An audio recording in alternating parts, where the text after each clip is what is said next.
Sekarga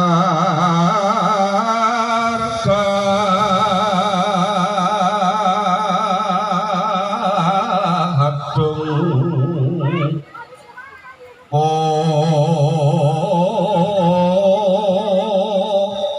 ngas dandahan yo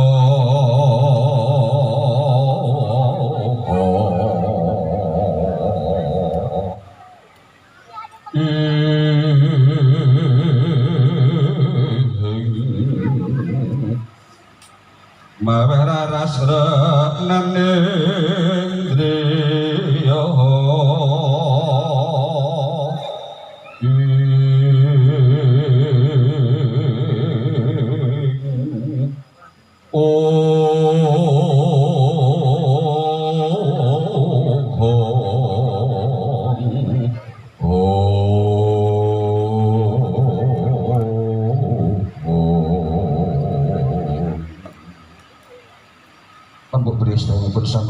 ganti sampai ini kemarin adi coro sinduran kembali kapurwakan kawis toro menjaripun Bopo Swanti wis mapan wonten ing ngarsa ngarsanipun sang Pinargion nggih sang tepadan saripit menjaripun Bopo Swanti tansah paring patulan dan keprabeng sang Anwaja mugi tansah bekti sungkem pring ngersane Ibu Pertiwi.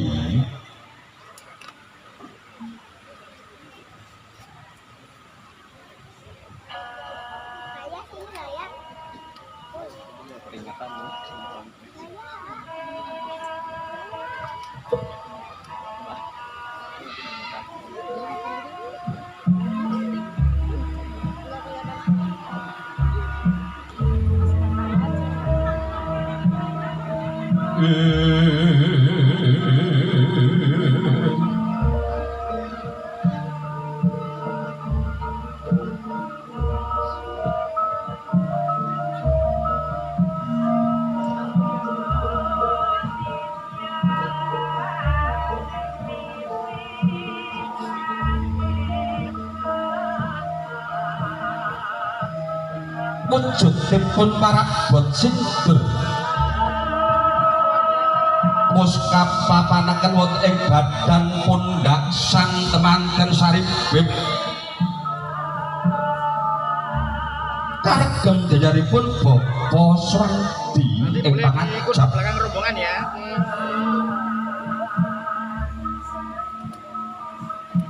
Mugi sang temanten saripit datang pinisah salami-laminya tansah bagya mulya.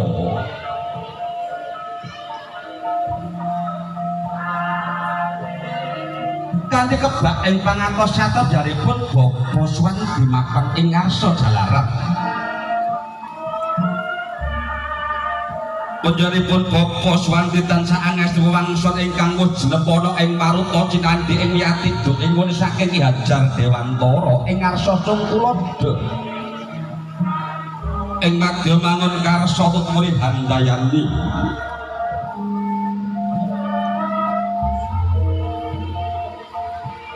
Ewan dene ingkang mapan ing madya tanggulyan amung sang tepadan bitan sak makatikane becik ewan dene ingkang tutmuri Handayani. Panjenenganipun Ibu Winarsi dalasan ingkang besan saripit tansah mawentos nugrahing Gusti. Mugi-mugi ingkang kaesti dening putra putra saripit tansah baju lestari sebodo kang sinedya.